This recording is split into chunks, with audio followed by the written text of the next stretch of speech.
Hi everybody, I hope you and yours are well. This week's Parsha, the portion of this week is Parshat Shemini, and we have an extra special reading, the third of four special readings, Parshat Parah. Parshat Parah deals with the red heifer, which was something that we used to purify those that were ritually unclean by having come in contact with the dead body. Parshat Shemini has many interesting things, especially the laws about which animals, birds, and fish are kosher. So the ingredients of the products that we eat are important. Animals must have two signs. They have to have split hoofs and chew their cud. Fish have to have two signs. They have to have scales and fins. And birds of prey are not permitted either. So besides that, there has to be a proper process of how these things are brought for us to eat. But these ingredients must be kosher for us to be able to have kosher food. Parshat Parah is interesting because the laws about the red heifer are considered what's called in Hebrew a chok, which means a law that we wouldn't understand on our own. Certain laws seem to be logical to us, but Parshat Parah, that the red heifer's ashes were used to purify people to be able to go into the temple if they have become ritually unclean by coming in contact with a dead body, that is considered a chok. And one of the commentaries says something interesting. Why is it a chok? And one of the reasons that this commentary says is because there's something unique about this red heifer. The preparation of it causes the person involved to be somewhat ritually unclean, even though the whole purpose of the red heifer is to make someone who is ritually unclean, clean. So it makes someone who's clean, unclean, and someone who is unclean, clean.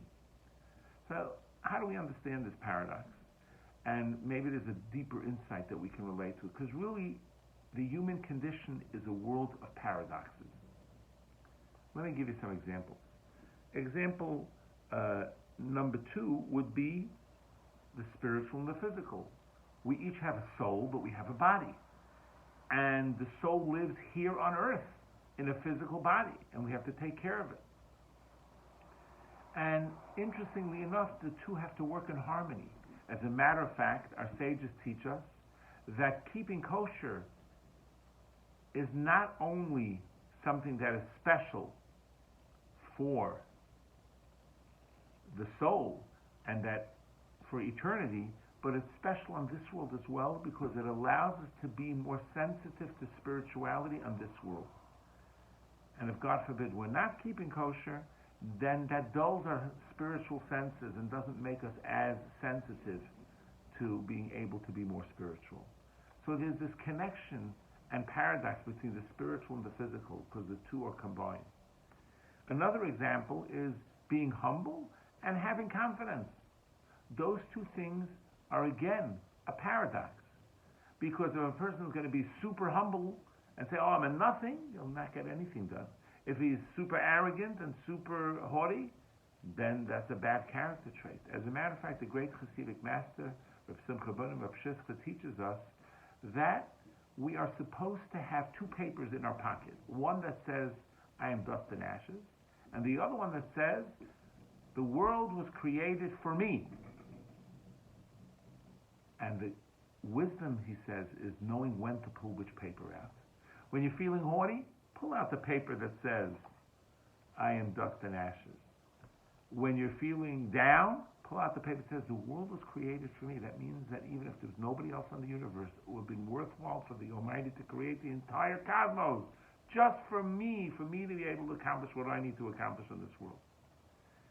And the two together make us successful with the right humility. Because if I'm tempted to do the wrong thing, pull out the paper. I'm dust and ashes. What am I doing? If I'm thinking about doing something great but think, who am I to do that? Pull out the other one. The world was created for me. And finally, the ultimate paradox of good and evil.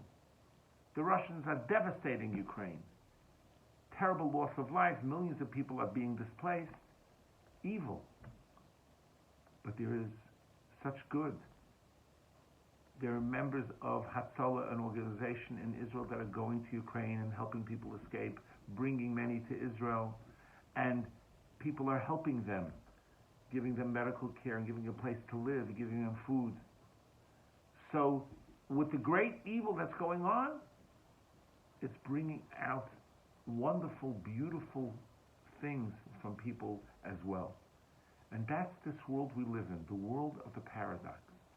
And we need to focus on the positive. We need to focus on that, yes, this world is difficult to understand, but we can, in fact, like the red heifer,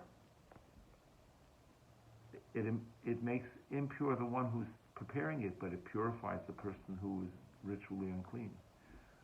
Like spirituality and physicality, they have to work together. The kosher food helps us not only in the world to come, in the spiritual realm, but helps us in the physical realm, in this world too, to become better and closer to God.